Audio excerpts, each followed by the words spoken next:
It's time for Come Design With Me.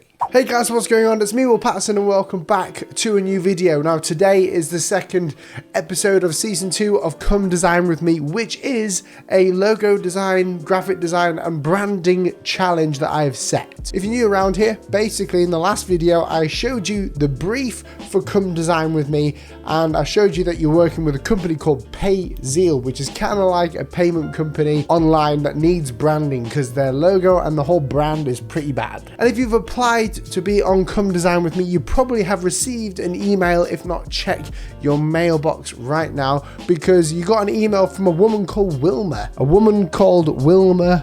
Peterson. See what I did there? You see what I did there? Today you're going to be deciding the winners of these few people that I'm showing the logo to. If you've submitted one, I will be putting it in a video as much as possible, and if it doesn't get featured, it'll be in a live stream. And the first submission today for Come Design With Me Season 2 is from Benjamin Gray. So Benjamin Gray got my email, got Wilma's email, and he started working on here, and we've got a few logos here. So we've got the brainstorming logo, which is over here, which looks really nice. I really like the look of it, but we've also got the actual logos down here. Now the cool thing that Benjamin has done is he's shown how he's got to where he is now with this Paterson logo in the middle because of the working out that he's done. So we can see here on the side we've got similar lightning bolts.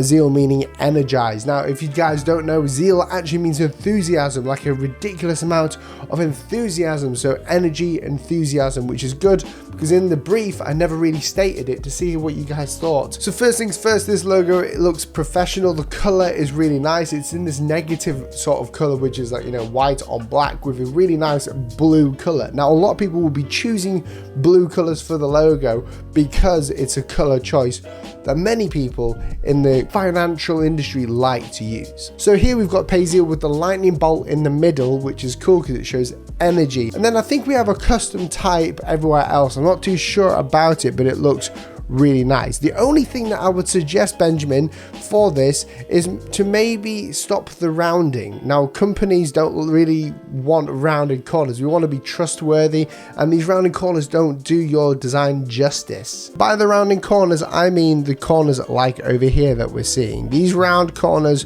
we don't want them because there's inevitably going to be some sharp corners somewhere else, like we can see here, and these sharp corners are probably going to look better all the way across the logo, aside from here on the bits that need to be rounded. And also just keep in mind for the kerning of certain things, make sure you keep this kerning correct, keep it tight where it needs to be tight. It looks fun, it looks edgy, it doesn't look boring, and I just like the overall color palette of choice that you've used. Now let's go on to the next design. So this one's from Priyanka Singhara, and she has sent over a really cool look at her design process. So here is the final Paterson logo, and you can see there that again we've got the use of the negative colors, and I'm starting to see this happening more and more and more in sort of like payment gateways and, you know, payment companies. Now, the one thing we want to make sure of when it comes to designing for a payment company, that it has to be fun and inviting. Now, sometimes having these negative backgrounds,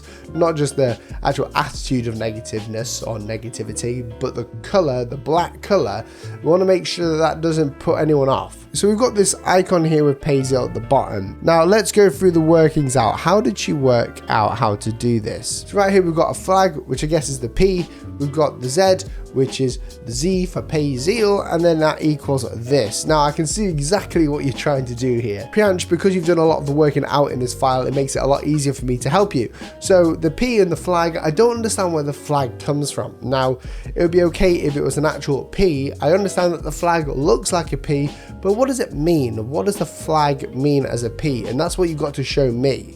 And then the Z obviously looks like a Z, and you've come up with this Paterson icon sort of thing, and it looks unique. And the color is this cool purple, dark purple, which, as you say, signifies energy, passion, and that equals zeal. So well done for showing me that. Paterson down here. So the icon, I'm going to talk a bit about the icon. What I think you need to do with this icon is go back to the drawing board and see if you can come up with something less random. Obviously this is a very abstract icon that you've got going on here, which, you know, well done, kudos to you for doing it, but I would love to see something a bit more fully rounded, something that signifies the company itself. Think of the brand values. The customers are first, deals with trust. There's a lot of enthusiasm in the name, so we need to make sure that we have all of these elements in it. Now, this logo doesn't really speak to me yet. That could actually mean two things. One of which could be that the logo doesn't work, so you need to change the idea. Or it could mean that it's just not had enough time to establish its brand visuals yet. So sometimes brands need time, such as the Sony Vaio logo. It takes time, but we see Sony inside the Sony Vaio logo, it takes time. You see here, it fits in an app icon as well. The typography is good because it works well, but I would say you've got an extra contrasty. And this might just be me, so don't freak out, but it could just be me. I would just like to see the contrast of pay and zeal a bit less. And again, watch out for that E. You might need to, bring it back in a little bit with the kerning. Overall though, it looks really cool. You've shown me some of the other work that you've got going on down here, which looks really cool.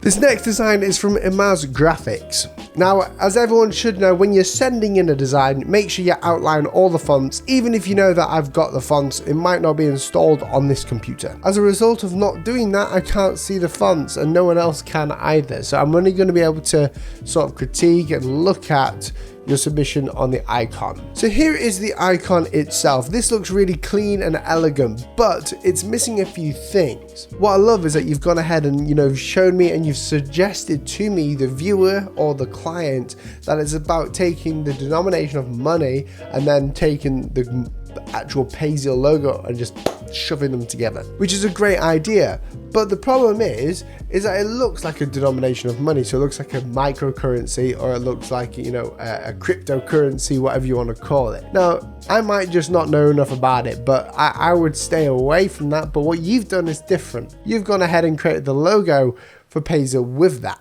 Well, let's start with the things that I love about this logo. Well, I love how it fits as an icon and that you've got a story behind it. You can sort of tell what it is already when you're looking at it, which is clever. I love the use of shapes that you've got on there, but the only negative side to that is that they're not consistent shapes. So you've got these not weird, I should say, but you've got these actual lines going through the logo right here that are not consistent in size with this. What I'd like to see in the next video from you is an icon that is a bit more consistent all the way around, so it actually looked like the denomination of money that you're trying to give across, but also looks like an icon. And a bit of advice for you, Emmaus, and a bit of, a suggestion maybe, is to take that P and the bowl of the P, which is this whole thing here, right here, and I would make it smaller so it actually fits with the stem of the P. Otherwise, it kind of looks a bit out of place and a bit too bubbly. What you'll then see is that it fits within an app icon because it will be squarer, like more equilaterally square, and it will look a lot nicer as well, as with those handbars in here for the actual denomination if they were consistent in thickness to the actual P itself too.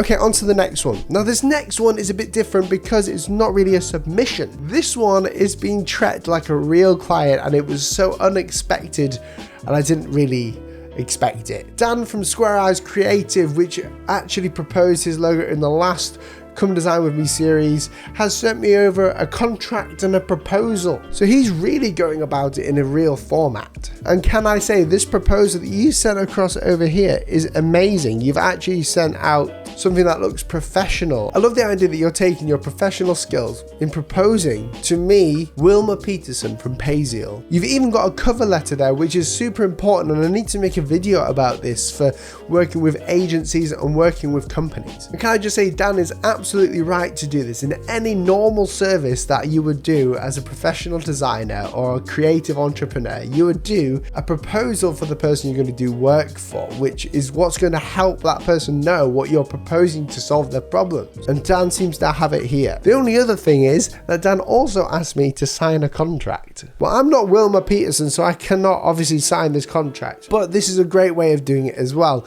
Making sure you're having contracts with clients is a huge part of the process. Now, Paterson, obviously you guys don't need to send in contracts to this, don't worry, but Dan has made it very clear that he's taking this project seriously, and I would be sweating if I was you guys, if I was competing against him. And can I just say, this contract is amazingly professional. So guys, remember, if you're working with a client in any way, shape or form, even if you're doing free work for a real company, obviously not for this project because it's just weird, it's just just a design game, then always have a contract in place, have something in writing that someone signed to say that they're going to pay you or that you're doing it for free, but then they got to treat you like this, and this is what you're going to give them, just so we have a record that if anything did happen, you guys are going to be fully equipped to deal with it and you'll be protected. And it's so important to do that in every situation when you're doing work in design. Well guys, if you enjoyed this video and you would like to actually take part in Come Design with me, just click that link down below and it will explain exactly what you need to do